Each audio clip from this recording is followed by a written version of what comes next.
बहुत ही पावन और पवित्र पर्व पर हम सब एकत्र हुए हैं। यह निश्चित तौर पर अभी जितनी बातें हमारे डिप्टी एसपी साहब ने बताई, इस सब कथानक से आप सब पूर्व परिचित होंगे और सबने कहीं ना कहीं इसको पढ़ा होगा, जाना होगा और जो कुछ कमी थी वो उन्होंने पूर्ण कर दिया। उसमें मैं सिर्फ एक बात जरूर जोड़ना चाहता हूँ। अभी उन्होंने काकोरी घटना की जिक्र किया, अभी कुछ दिन पहले उसकी तिथि हम सबने मनाई है और 15 तारीख को जब हम 15 अगस्त का उल्लास मनाते हैं तो मैं बार बार कहता हूं कि आपका डांस बहुत उपयुक्त है, आपका नाचना बहुत उपयुक्त होता है, उसमें गायन होता है। तो क्योंकि 14 तारीख को विभाजन विभीषिका हम सब झेल चुके हैं, जहां लाखों लोग सर कटे हुए, पैर कटे हुए, हमारी माताएं बहनों के गर्भ पात करा के उनका अंग अंग विरंग करके उनको भेजा गया था। कदाचित एक भी हिंदू ऐसा नहीं है जो ये कह दे कि उसने किसी एक मुस्लिम को मारा, एक भी नहीं, इतिहास में नहीं मिलेगा। कोई कहीं से लाके दे दे मैं राजनीति छोड़ दूं, लेकिन इतने लंबे समय तक इतनी बड़ी बात को लोगों ने दबा के रखा, छिपा के रखा और हम सबसे बहुत दबाया। साथियों, उस समय पर ना हमारे पास कोई शक्ति थी, ना हमारे पास कोई ट्रांसमिशन का साधन था, ना संसाधन थे, ना हथियार थे।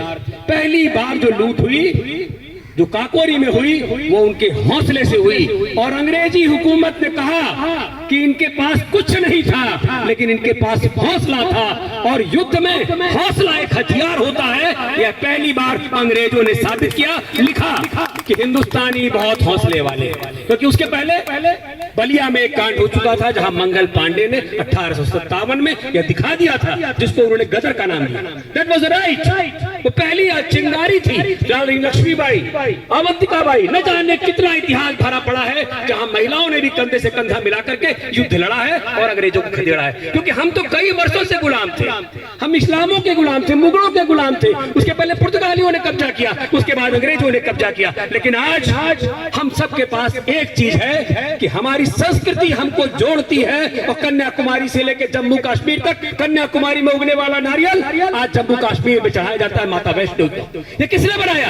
ये आपने बनाया, ये आपके प्यार ने हमारी संस्कृति। मैं बार बार ये कहता हूं कि हम सब, कोई जरूरी नहीं है कि जाके सीमा पे गोली ही चलाएं, कोई जरूरी नहीं है कि हमें फौजी की भांति खड़े रहें। यह जरूरी है कि जो हमारे संस्कार हैं, जो हमारी संस्कृति है, जो हमारा इतिहास है, वो हम अपने बच्चों को पढ़ाते रहे, बताते रहे, ताकि हमारी संस्कृति, हमारा इतिहास हमको प्रेरणा देता रहेगा कि अब पुनः कभी कोई बाबर, कोई आक्रांता या हिम्मत नहीं करेगा इस भारत देश को देख पाने की। साथियों, लोकतंत्र है, अभी हम सब देख रहे हैं कि लिखा जाता है इतिहास में दुनिया का सर्वश्रेष्ठ लोकतंत्र है।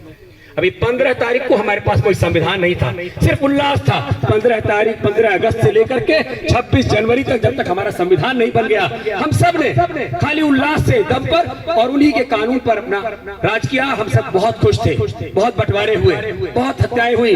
गांधी जी के अहिंसा को ढाल बनाकर हिंसा होती रही, उनके अहिंसा को वो ढाल बना के, उसके ढाल के पीछे कवच बना के छिपते रहे और हिंसा होती रही, मारे जाते रहे। कभी वो कहते थे कि हम खिलाफत आंदोलन चला रहे हैं। खिलाफत किसकी थी? खिलाफत हिंदुओं की थी। जो इस्लाम स्वीकार नहीं करेगा वो मार दिया जाएगा, जो चंदन लगाएगा वो मार दिया जाएगा। खिलाफत आंदोलन कोई अंग्रेजों के खिलाफ नहीं था, किसी का साहस नहीं था जो अंग्रेजों के सामने चले जाते। जो अंग्रेजों के यहाँ गेहूं की रोटी खाने जाता हो, जो अंग्रेजों के यहाँ दुम हिलाता हो, वो उनके सामने क्या लड़ सकता था? लेकिन सिखाया गया, हमारे बच्चों को पढ़ाया गया कि खिलाफत आंदोलन चला।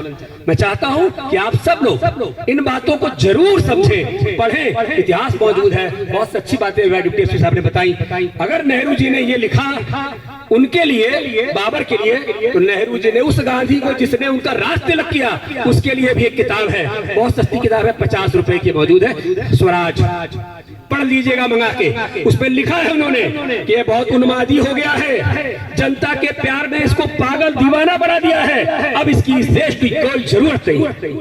और उसके कुछ दिन बाद अगर हत्या होती है तो आरोप संघ के ऊपर लगता है कि नाथूराम गोडसे ने नहीं मारा किसी ने, वो स्वयं इस योग्य थे और कांग्रेसियों ने क्यों नहीं मारा, क्यों नहीं जांच हुई उसकी?